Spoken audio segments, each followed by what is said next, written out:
তো আজকে আমাদের বাড়িতে পুজো ছিল, তো সেটা দেখে নাও। পুজো কমপ্লিট করা হয়ে গেছে, তো সেখানে আমি ভিডিও ক্লিপ তুলতে ভুলে গেছি।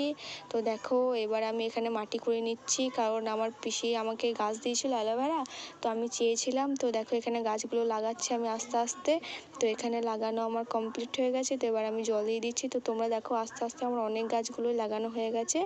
তো এবার আমি একটা জিনিস করবো, তো দেখো হ্যাঁ তেঁতুল মাখা। আমার ভাইজি বলছিল যে পিসিমণি তেঁতুল মাখা করো, তো চলো তেঁতুল মাখা করে তোমাদের সাথে দেখা হচ্ছে। তেঁতুল মাখাটা কমপ্লিট। এবার দেখো আমি এটাকে টেস্ট করে তোমাদেরকে দেখাচ্ছি। এই তেঁতুলটা না অতটা ভালো ছিল না, তাই পাকা তেঁতুল মাখালাম।